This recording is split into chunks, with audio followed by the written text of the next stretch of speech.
ಕೇಳಿರಿ ಕೇಳಿರಿ ಶಿವವಚನ, ಕೇಳಿರಿ ಕೇಳಿರಿ ಗುರುವಚನ, ಕೇಳಿರಿ ಕೇಳಿರಿ ಶಿವವಚನ, ಕೇಳಿರಿ ಕೇಳಿರಿ ಗುರುವಚನ. ಪುರಾತರ ವಚನಾನುಭವ ಕೇಳಿ ಬದುಕಿರಯ್ಯ. ಕೇಳಿದ ಸದ್ಭಕ್ತರೆಲ್ಲರೂ ಕೃತಾರ್ಥರಪ್ಪರು. ತನು ಕರಗಿ ಮನ ಕೊರಗಿ ಭಾವ ಬೆಚ್ಚದು, ತನು ಕರಗಿ ಮನ ಕೊರಗಿ ಭಾವ ಬೆಚ್ಚದು.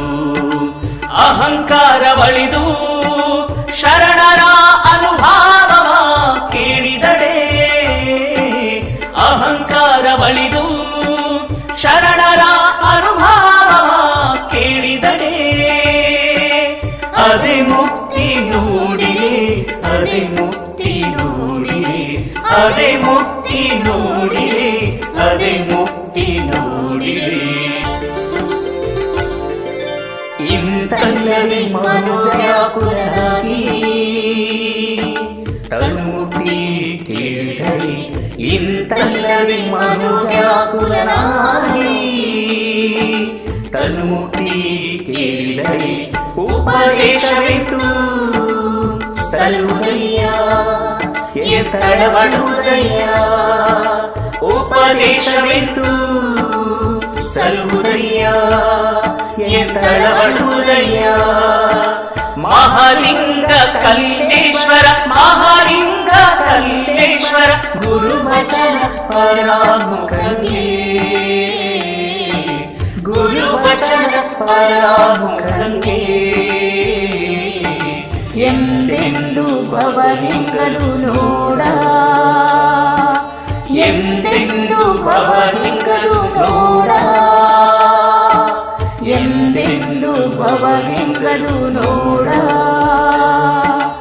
ಎಂದೆಂದು ಭವಲಿಂಗರು ನೋಡ, ಎಂದೆಂದು ಭವಲಿಂಗರು ನೋಡ, ಎಂದೆಂದು ಭವಲಿಂಗರು ನೋಡ.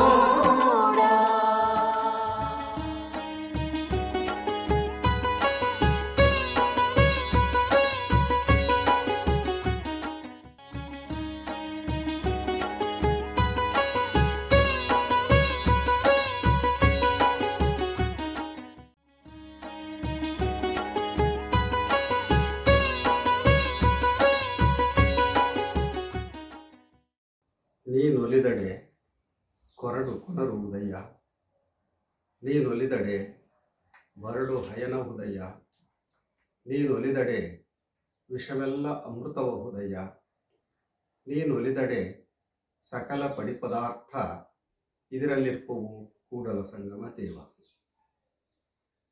ಬಸವಣ್ಣನವರ ಈ ವಚನದ ಆಶಯ ಏನು ಅಂತ ಯಾರನ್ನೇ ಕೇಳಿದ್ರು ಒಂದೇ ಉತ್ತರ, ದೇವರು ಒಲಿದ್ರೆ ಅಸಾಧ್ಯನೂ ಸಾಧ್ಯ ಅಂತ.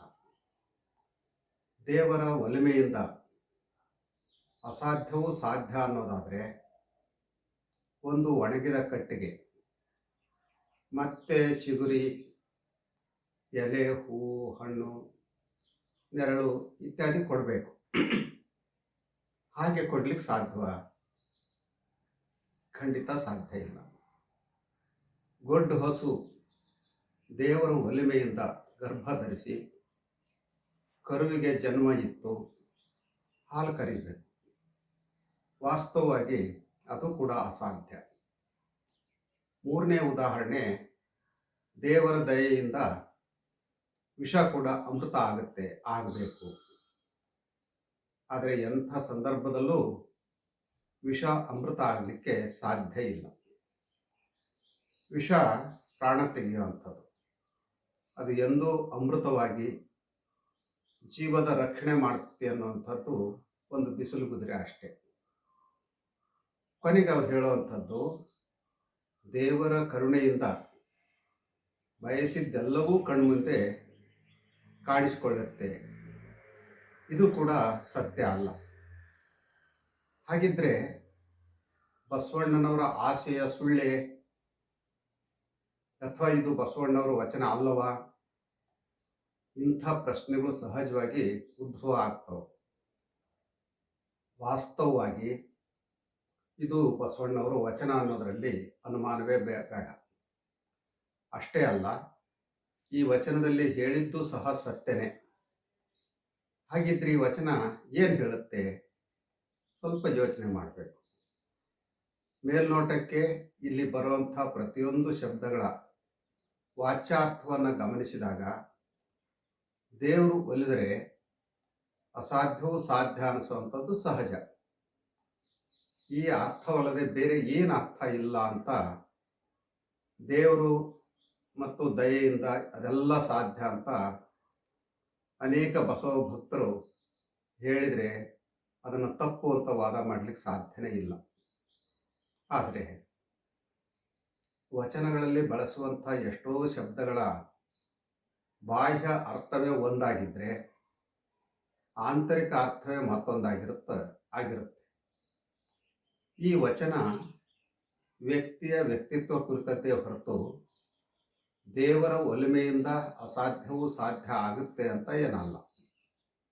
ಎಷ್ಟೋ ವ್ಯಕ್ತಿಗಳು ಕ್ರಿಯಾಶೀಲರಾಗಿರದೆ ಒಣಗಿದ ಕಟ್ಟಿಗೆಯ ಹಾಗೆ ಸ್ಥಾವರ ಆಗಿರ್ತಾರೆ. ಗೊಡ್ಡು ಹಸುವಿನಂತೆ ಬಾಳ್ತಾ ಇರ್ತಾರೆ. ಭಯಂಕರ ವಿಷ ಕಕ್ಕುವಂಥ ನಾಗರ ಹಾವಿನ ಸ್ವಭಾವವನ್ನು ಹೊಂದಿರ್ತಾರೆ. ಅಂಥವರು ಬದುಕಿದ್ರೂ ಸತ್ತ ಹೆಣ ಇದ್ದಂತೆ. ಅಂಥ ನಿಷ್ಪ್ರಯೋಜಕ ವ್ಯಕ್ತಿಗೆ ದೇವರು ಒಲಿಯೋದು ಅಂದರೆ ಗುರುವಿನ ಕರುಣೆಯಿಂದ ಅರಿವು ಪ್ರಾಪ್ತವಾಗೋದು. ಆಗ ಆತ ತನ್ನ ಸ್ಥಾವರತ್ವವನ್ನು ನೀಗಿಕೊಂಡು ಜಂಗಮ ಸ್ವರೂಪಿಯಾಗಲಿಕ್ಕೆ ಸಾಧ್ಯ. ಅದರಿಂದ ಅವನ ಬದುಕು ಭೂಮಿಗೆ ಬಿದ್ದ ಬೀಜದಂತೆ ಮೊಳೆತು ಚಿಗಿತು ಹೂವು, ಕಾಯಿ, ಹಣ್ಣು, ನೆರಳು ಇತ್ಯಾದಿ ಕೊಡಲಿಕ್ಕೆ ಸಾಧ್ಯ. ಅಂದರೆ ಅಜ್ಞಾನಿ ಅಂತ ಭ್ರಮಿಸಿದಂಥ ವ್ಯಕ್ತಿಯು ಕೂಡ ಸುಜ್ಞಾನಿ ಆಗ್ತಾನೆ. ಸುಜ್ಞಾನಿ ಆಗೋದೇ ಕೊರಡು ಕೊನರುವಂಥ ಸ್ಥಿತಿ. ಎರಡನೇ ನಿದರ್ಶನ ಗೊಡ್ಡು ಹಸು.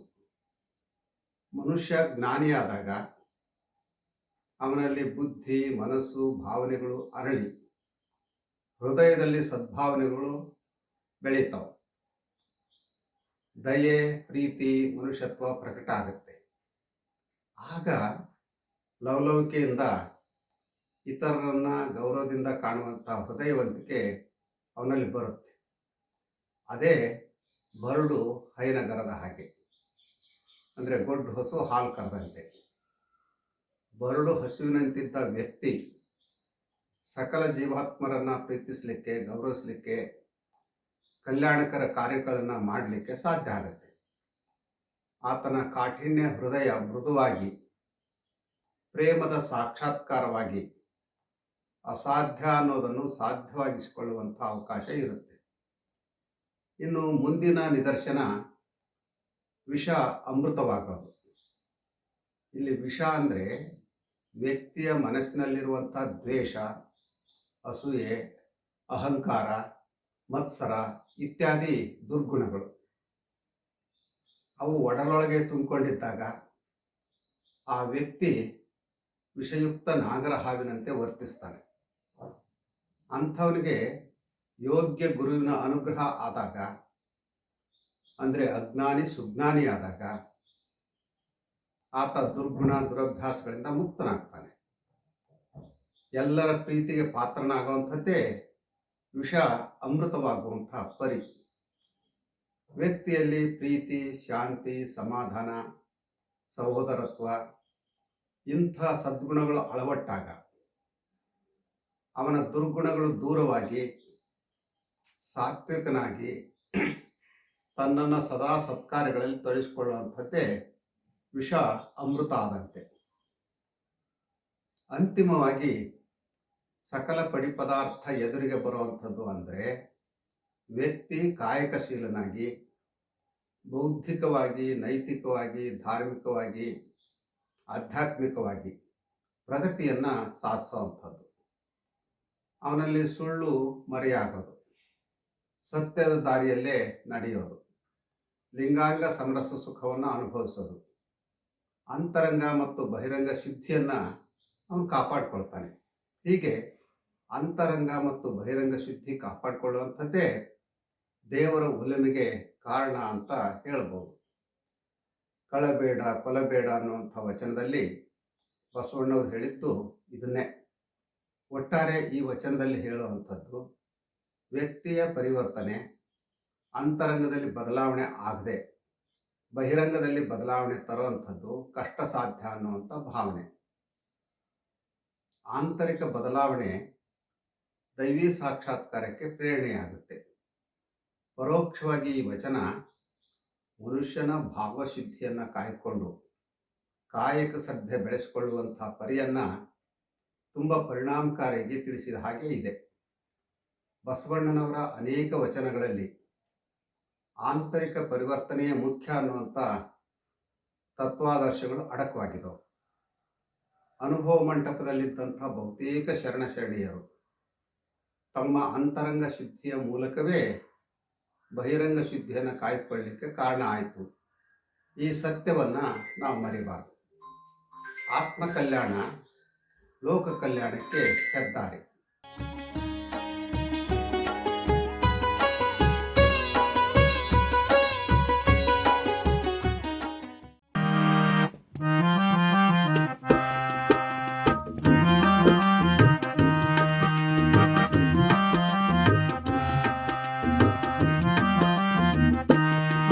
ನೀನೊಲಿದರೆ ಕೊರಡು ಕೊನರುವುದಯ್ಯ,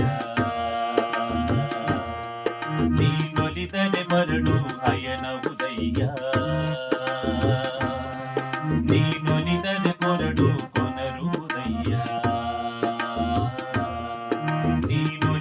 ಮರಳು ಅಯನವುದಯ್ಯ, ನೀನೊಲಿದರೆ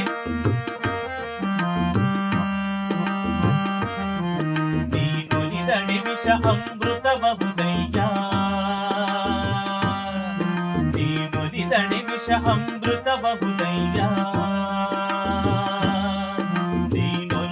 ಸಕಲ ಪಡಿ ಪದಾರ್ಥ ಇದಿರಲಿರುವವು ಕೂಡಲ ಸಂಗಮ ದೇವ, ಕೂಡಲ ಸಂಗಮ ದೇವ, ಕೂಡಲ ಸಂಗಮ ದೇವ. ಆ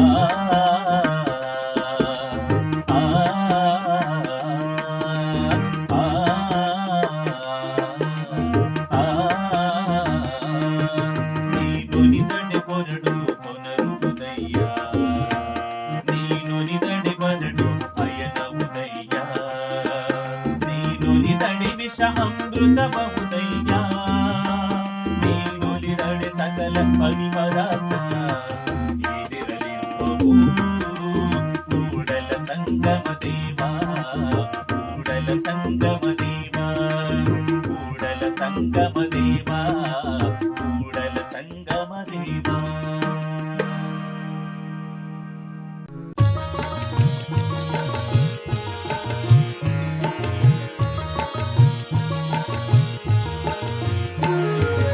ಕೇಳಬನ್ನಿ ಕೇಳಬನ್ನಿ ವಚನ ಸಂದೇಶ, ಕೇಳಬನ್ನಿ ಕೇಳಬನ್ನಿ ವಚನ ಸಂದೇಶ, ಬಸವಾದಿ ಶರಣರ ಜೀವನ ಸಂದೇಶ, ಬಸವಾದಿ ಶರಣರ ಜೀವನ ಸಂದೇಶ, ನಮ್ಮೆಲ್ಲರ ಬದುಕಿಗೆ ಬೆಳಕ ನೀವ ಸಂದೇಶ, ನಮ್ಮೆಲ್ಲರ ಬದುಕಿಗೆ ಬೆಳಕ ನೀವ ಸಂದೇಶ, ಅನುಭಾವಿಗಳ ಅನುಭಾವದ ಸಂದೇಶ, ಅನುಭಾವಿಗಳ ಅನುಭಾವದ ಸಂದೇಶ, ಅನುಭಾವಿಗಳ ಅನುಭಾವದ ಸಂದೇಶ, ಅನುಭಾವಿಗಳ ಅನುಭಾವದ ಸಂದೇಶ.